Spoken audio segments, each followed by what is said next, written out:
वो जो धावड़ी कुंड जिसमें ओरिजिनल शिवलिंग बनते थे वो सारे कुंड डूब गए।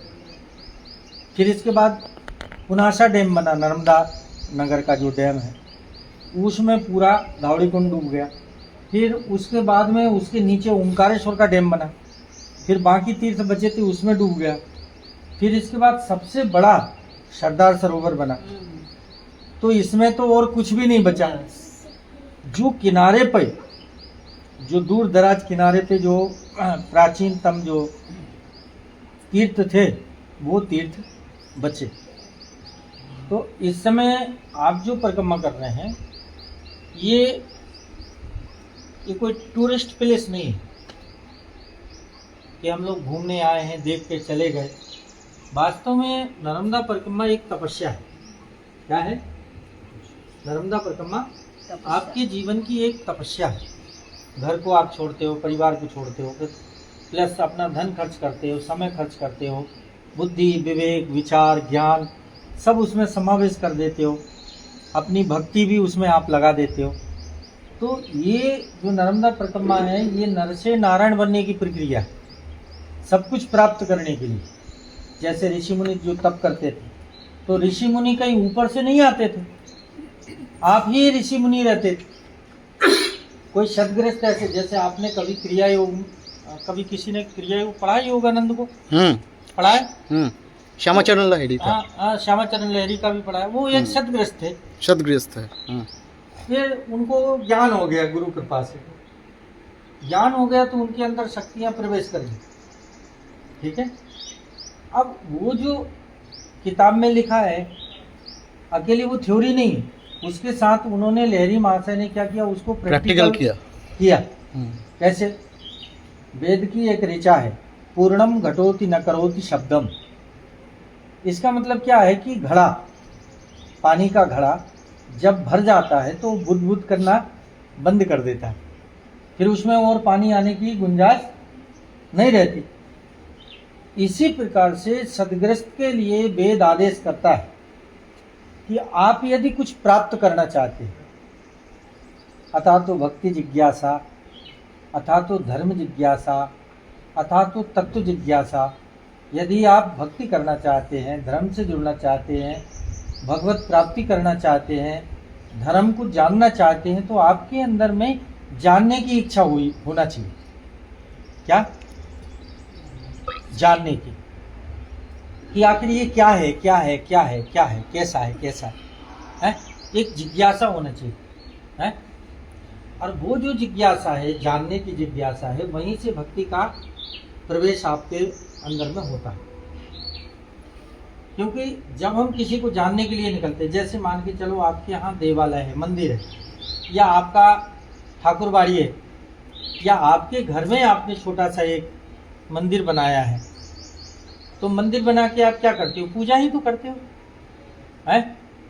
पर वो मंदिर को आप मंदिर मानेंगे तब आपने जल्दी जल्दी में फॉर्मेलिटी कर दी, दिया जला दिया, बैठ गए, प्रणाम कर लिया, चल लिया, वो तो उनका एक अभिवादन हो गया। क्या हुआ? ओनली जैसे कहीं जा रहे हैं तो हमने जल्दी प्रणाम कर लिया, चल दिए, तो आपका वो प्रणाम भी भगवान स्वीकार करते हैं। ऐसा नहीं कि वो प्रणाम आपका स्वीकार नहीं करेंगे, या आपने वो काम किया तो वो स्वीकार नहीं करेंगे, परंतु जितना फल हमको उसका मिलना चाहिए उतना तो नहीं मिलेगा है। तो इसलिए उसको बोला कि जब हम अध्यात्म रास्ते पे जाते हैं या भक्ति के मार्ग पे जाते हैं तो हमको खाली होना पड़ेगा। क्या करना पड़ेगा? खाली। अब खाली कैसे हो? हमारे अंदर है कि आप इधर आ जाओ, मानो मेरी बात, आ जाओ। आपको अंदर से खाली होना पड़ेगा। खाली कैसे? विकारों से। हमारे अंदर में, आपके शरीर मेरे शरीर में क्या अंतर है? कोई अंतर है क्या है? और जो सिद्ध महापुरुष हैं उनके शरीर में और आपके शरीर में भी क्या अंतर है? शरीर तो सभी के एक से रहते हैं। भगवान भी मनुष्य रूप धारण करके आते हैं तो देखने में आपके हमारे जैसे ही शरीर वाले पंचभौतिक दिखते हैं, परंतु वो पंचभौतिक रहते नहीं है। क्यों? कि उनके अंदर में संपूर्ण शक्तियां समावेश हैं और हमारे अंदर विकार समावेश है। देखिए क्या हो रहा है, हम विकारों से यहाँ तक भरे हुए हैं और वो सत्कर्मों से और पुण्य कर्मों से यहाँ तक भरे हुए हैं। उनके अंदर सद्गुण पर्याप्त हैं और हमारे अंदर दुर्गुण पर्याप्त। दो वस्तु, इस चीज़ को तो आप एक्सेप्ट करोगे कि नहीं है? तो यदि हमको सद्गुण लेना है, यदि हमको भक्ति लेनी है, या हमको भगवान को देखना है या जानना है या भगवान को मानना है, तो हमको अंदर से खाली होना पड़ेगा। खाली नहीं होंगे तो उनके रहने की जगह तो चाहिए ना। कोई पात्र यदि खाली है तब तो हम उसमें कुछ चीज भर सकते हैं, अन्यथा हम उसको भर नहीं सकते। तो भक्ति के मार्ग में ये बताया, अश्रद्धा दधानाम पुरुषा धर्माधर्ष परंतपा। आपके अंदर जो अश्रद्धा है उसका आप त्याग कर दो, आप श्रद्धावान बन जाओ। क्या बने? हाँ, क्योंकि यदि आप श्रद्धावान बन गए तो आपके अंदर में तीन चीज प्रवेश कर जाएंगे। ज्ञान प्रवेश कर जाएगा, ज्ञान के साथ भक्ति प्रवेश कर जाएगी और भक्ति के साथ वैराग्य प्रवेश कर जाएगा। और जब वैराग्य प्रवेश कर जाएगा तो रिद्धि सिद्धि खोजते खोजते उस व्यक्ति के पास में अपने आप आ जाती है। इसलिए शास्त्र में बोल दिया कि श्रद्धावान लभते ज्ञानम। यदि आप में श्रद्धा है तो ज्ञान पढ़ने से नहीं आएगा। तुम सोचो कि पढ़ने से ज्ञान आ जाएगा, तो पढ़ने से उतना ज्ञान आएगा जितना आप समझ सकते हो, लेकिन वास्तव जो भगवत तत्व का ज्ञान है वो समावेश उसमें नहीं हो सकता। हाँ, पढ़ने से एक चीज होगा, धीरे धीरे करके अभ्यासेन तो मनसा पश्यन्ति यम योगिना। धीरे धीरे पढ़े हुए ज्ञान के द्वारा जब आप अभ्यास करोगे तो धीरे धीरे करके आपका मन जो है वहाँ स्थिर होने लगेगा।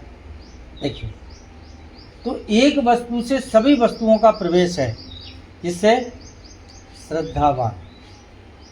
तो हमको अध्यात्म मार्ग में आने के पहले श्रद्धा को पहले निवास दे देना चाहिए, एक बात। दूसरा, श्रद्धा के साथ साथ में विश्वास, अपने खुद के ऊपर विश्वास, अपने खुद के कर्म के ऊपर विश्वास। फल के ऊपर हमको विश्वास नहीं करना, क्योंकि फल हमारे हाथ में नहीं रहता, परंतु कर्म हमारे हाथ में रहते हैं। तो कर्म जब हमारे हाथ में है तो फल भी हमारे हाथ में आएगा ही, उसकी सोचने की जरूरत नहीं है। तो